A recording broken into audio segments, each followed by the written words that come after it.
Hello everyone and welcome to the first video of a small new mini-series here on our channel, in which we're going to show you some top 5 lists of things all around Age of Empires 3 Definitive Edition.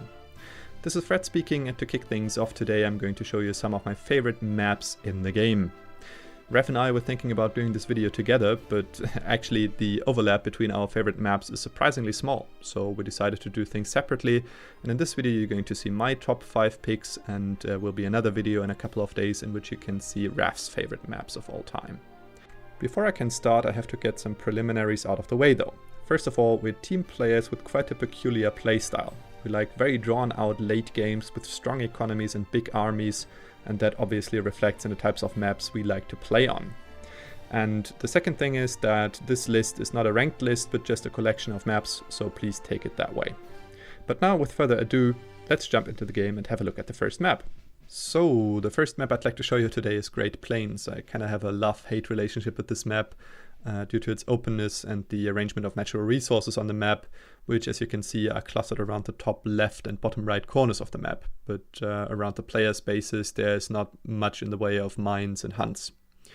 Another issue on this map is that walling can be quite expensive due to the lack of natural obstacles, and it can also be quite difficult because the trade route is running around your base in a semicircle shape, making it very hard to close the wall behind your base. So this is obviously quite detrimental to turtling strategies, which probably raises the question why I even enjoy playing on this map. I think this map can teach you some very valuable skills I'm simply not good at. Since you're so susceptible to raiding, you have to keep an eye on the minimap and your villages at all times, otherwise you will lose a lot of them to some well-placed raids by the opponent. And that can help you to improve your reaction time and also your use of the minimap. If you're new to playing cavalry civilizations, you can also use this map to train your own cavalry management skills. Even if you're not that experienced with cavalry, you can still carry out some nasty raids. So if you want to learn how to play Germans or Lakota for instance, you should probably do it on this map. And a third skill this map can teach you is how to establish map control and herding. Because the natural resources on this map are so spread out, I think it's advisable to expand into the top left or bottom right corner of the map as soon as possible.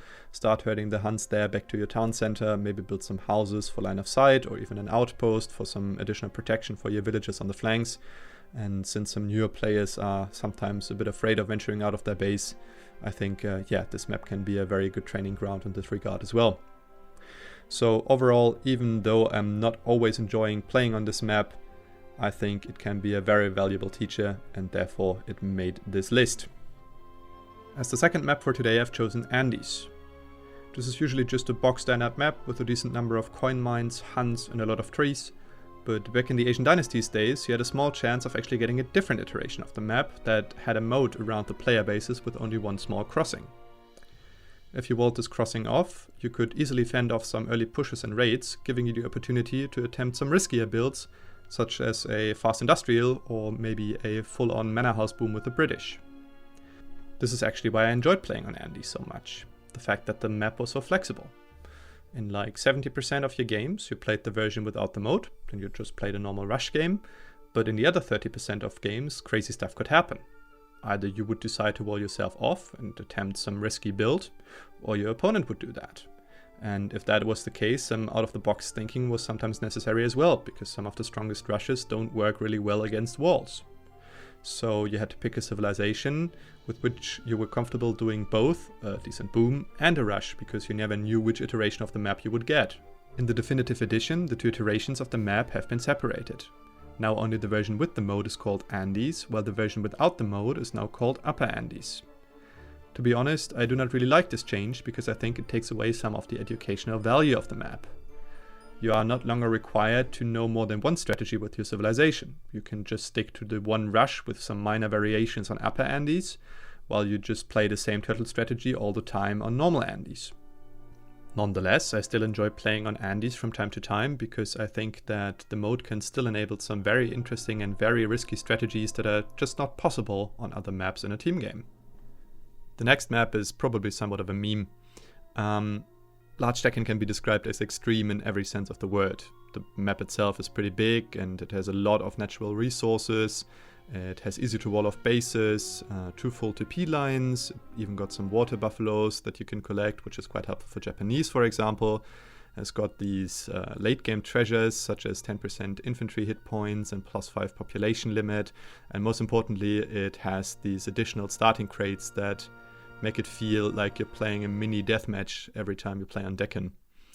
So it probably comes as no surprise that this is not a map that is suitable for competitive play. The reason for that obviously is that in a game that does a lot of its civilization balancing via the starting resources, it completely throws off the balance if you give every player plus 400 resources.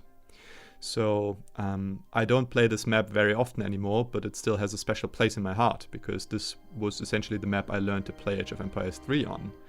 When Raph was teaching me the basics of the game, we almost exclusively played this map. I mean, if you go to our German YouTube channel and have a look at our first couple of Age of Empires 3 videos, you're going to see a lot of DECCAN, large DECCAN especially.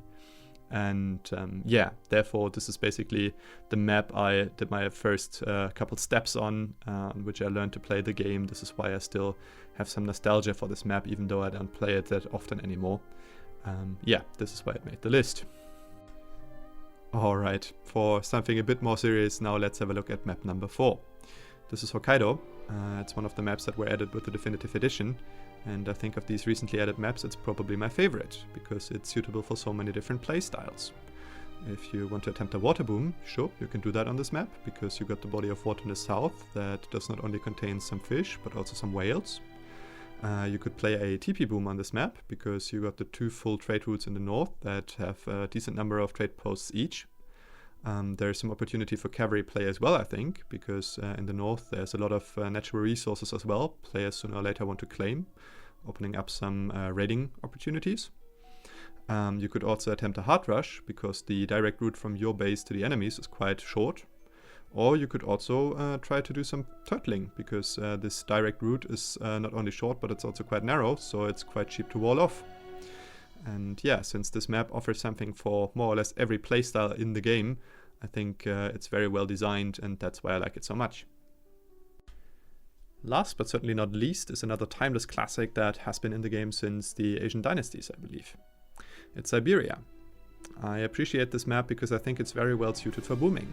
And that is because if you have a look at your base, you find this outpost right next to your first coin mine that makes surviving early raids so much easier. Additionally, you have this body of ice in the middle of the map that no player can place any buildings on, and on which no coin mines or trees are generated. So if you decide to boom and you give up some map control because of that, it's not that painful on Siberia, because your opponent does not gain a large amount of additional natural resources because of that. And another advantage of the map is that there is a lot of wood treasures on Siberia. Even though I'm not quite sure if this last point still stands after the recent changes made to the way in which treasures are generated on the Asian Dynasties maps. Having said this, I don't think that the map is unfair to rush players though.